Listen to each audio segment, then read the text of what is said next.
दोस्तों स्वागत है आपका प्रोजेक्ट सिविल सर्विसेज चैनल पर। आज की क्लास हमारी प्रोजेक्ट करंट अफेयर्स की होगी, जिसमें हम multiple choice questions 1 to 5 discuss करने वाले हैं। आप पीडीएफ टेलीग्राम के चैनल प्रोजेक्ट सिविल सर्विसेज से प्राप्त कर सकते हो। देखते हैं आज का पहला क्वेश्चन। भारतीय संविधान में इंगित उच्चतम न्यायालय की स्वतंत्रता के संबंध में यह पूछा गया है। ये हमें पहचान करनी है सत्य कथन की। यह क्वेश्चन हमारे लिए इंपॉर्टेंट इसलिए हो जाता है क्योंकि आपको पता होगा कि कुछ दिन पहले सर्वोच्च न्यायालय के सेवानिवृत्त न्यायाधीश माननीय रंजन गोगोई को संसद में राज्यसभा में सदस्यता प्रदान की गई थी। तो इसलिए कई आलोचकों के द्वारा यह आरोप लगाया गया कि उच्चतम न्यायालय की स्वतंत्रता का हनन होगा इससे। कैसे? क्योंकि कोई भी न्यायाधीश अब कार्यपालिका या सरकार का कार्य करके ऐसी सदस्यता प्राप्त कर सकता है। मतलब एक तरह से न्यायाधीशों को एक लालच मिल जाएगा। ठीक है, तो अब देखते इसके बारे में क्या पूछा है। पहला कथन, उच्चतम न्यायालय का कोई भी सेवानिवृत्त न्यायाधीश को भारत में कहीं भी किसी भी न्यायालय या प्राधिकरण में कार्य करने की स्वतंत्रता नहीं है। मतलब कहीं भी वो वकालत नहीं कर सकते हैं। तो ये बात एकदम सही है। हमारे संविधान का अनुच्छेद 124(7) ये प्रावधान करता है। दूसरा कथन, भारतीय संविधान न्यायपालिका के सेवानिवृत्त न्यायाधीशों को राष्ट्रपति, राज्यपाल एवं संसद के सदस्य आदि पदों पर नियुक्ति को निषिद्ध करता है। अभी हमने चर्चा की थी कि रंजन गोगोई को संसद का सदस्यता प्रदान हो गई थी, तो इसलिए तो वैसे गलत हो गया। तो ये गलत है।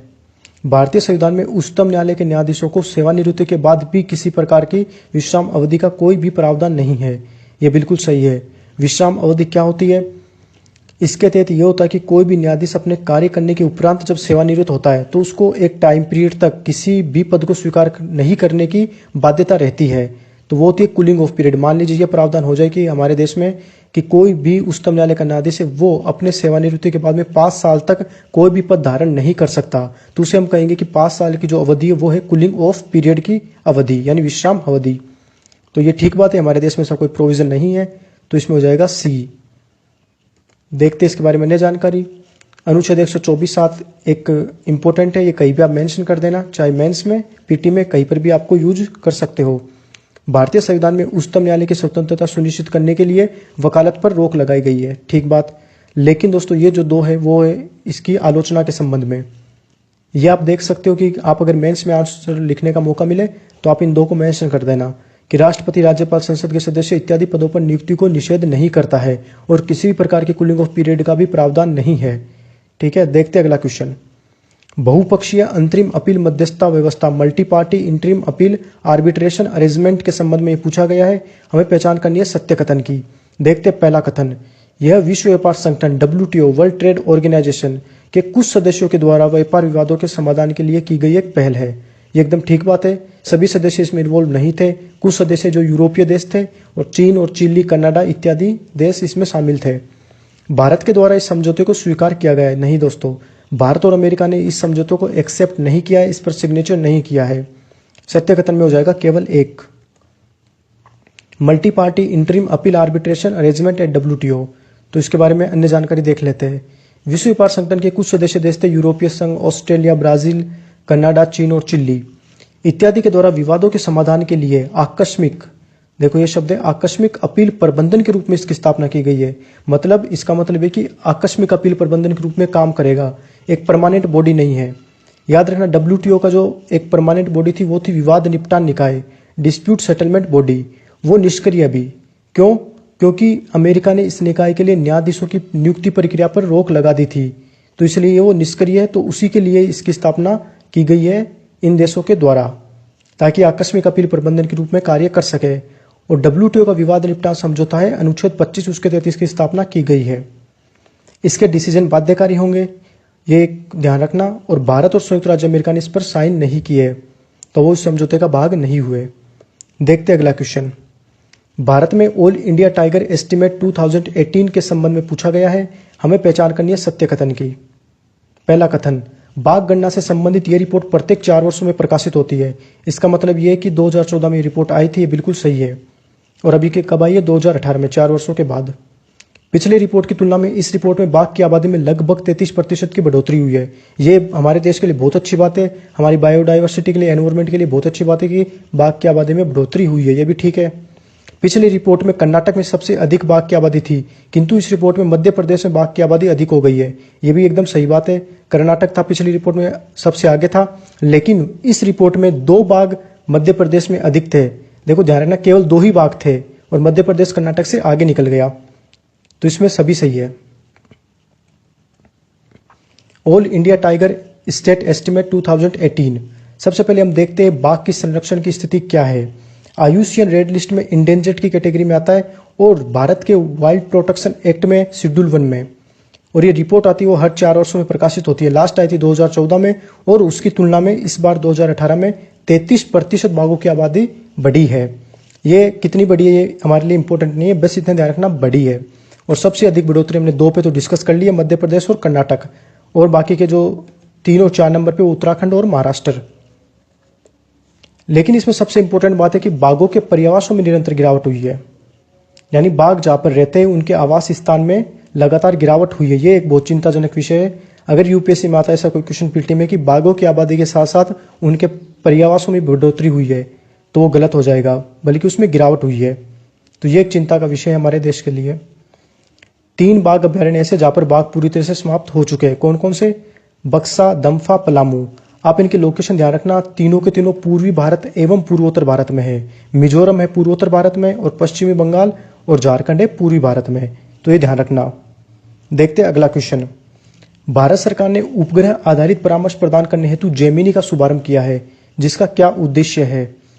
तो इसका तो रट लेना आप, मत्स्य गतिविधियों में संलग्न मछुआरों को आपदा संबंधित एवं महासागर पूर्वानुमान संबंधित चेतावनी देने हेतु, यानी क्या बात कहना है चाह रहा है वो देखते हैं एक्सप्लेन में।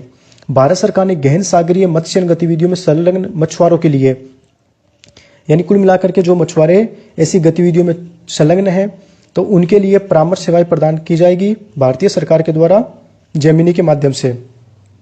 बाकी ज्यादा इसमें कुछ है नहीं। जेमिनी की फुल फॉर्म है गगन आधारित समुद्री संचालन और जानकारी उपकरण। जैसे यूएसए में जीपीएस है, रशिया में ग्लोनास है, वैसे भारत का गगन और नाविक है। नाविक पूरी तरह से स्वदेशी रूप से संचालित होता है, लेकिन गगन में जीपीएस का सपोर्ट लिया गया। जीपीएस मतलब जो उधर यूएसए में काम करता है। ठीक है दोस्तों, ध्यान रखना, यूएसए का जीपीएस है, उस आधार पर गगन काम करता है। देखते हैं सबसे अंतिम क्वेश्चन। स्वच्छ भारत मिशन के विभिन्न मानकों के संबंध में यह पूछा गया है। हमें पहचान क्या करनी है? सत्य कथन की। ओडीएफ प्लस तब घोषित किया जाता है जब किसी भी दिन किसी भी अवधि को कोई भी व्यक्ति खुले में शौच करता हुआ नहीं पाया जाता एवं शौचालय का रखरखाव जल एवं स्वच्छता से युक्त हो। ये एकदम ठीक बात है। स्वच्छ भारत मिशन में 3 कैटेगरी होती है, एक तो होती है ओडीएफ, एक होती है ओडीएफ प्लस, एक होती है ओडीएफ प्लस प्लस। तो ओडीएफ में जो सबसे नीचे की कैटेगरी थी उसमें केवल इतना ही होता है कि वहां पर केवल और केवल उस शहर में या वार्ड में शौचालय बना हुआ होना चाहिए बस। लेकिन ओडीएफ प्लस में क्या होता है कि उस शौचालय का रखरखाव जल और स्वच्छता से युक्त हो। तो ये स्टेटमेंट एकदम सही हो गया। और ओडीएफ प्लस प्लस में क्या होगा कि उपरोक्त 2 शर्तों के साथ साथ जो ओडीएफ में थी और ओडीएफ प्लस में थी, सेप्टेज का प्रबंधन एवं सीवेज मैनेजमेंट पर भी ध्यान दिया जाता है। यानी कोई भी जैसे कोई गंदा पानी हो या मल हो वो बाहर नहीं बहे, बल्कि वो पूरे मैनेजमेंट से उनका ट्रीटमेंट हो। तो ये दोनों ही ठीक है। और बाकी हम एक्सप्लेन में देखते हैं इनके बारे में अन्य जानकारी। तीसरा कथन, भारत में ओडीएफ प्लस प्लस का दर्जा 50% से अधिक शहरों को प्राप्त है। नहीं दोस्तों, ये गलत है। अभी तक ओडीएफ प्लस का दर्जा ही इतने शहरों को नहीं प्राप्त है, तो ओडीएफ प्लस तो बहुत दूर की बात है। ओडीएफ प्लस प्लस का दर्जा 50% से अधिक शहरों को प्राप्त नहीं है। तो सत्य कथन पूछा, ए हो जाएगा। अब इनके बारे में देखते हैं अन्य जानकारी। देखो ओडीएफ है, इस प्रोटोकॉल में क्या होता है कि किसी शहर या वार्ड को एक सूचीबद्ध तब किया जाएगा यदि संपूर्ण दिन की किसी भी अवधि के दौरान कोई भी व्यक्ति खुले में शौच करता हुआ नहीं पाया गया है। तो इसका मतलब ये किस पर आधारित है? केवल शौचालय पर, कि वो व्यक्ति खुले में शौच नहीं कर रहा, मतलब शौचालय में शौच कर रहा है, तो वहां पर शौचालय की अनिवार्यता जरूरी है। तो यह आ जाएगा ओडीएफ।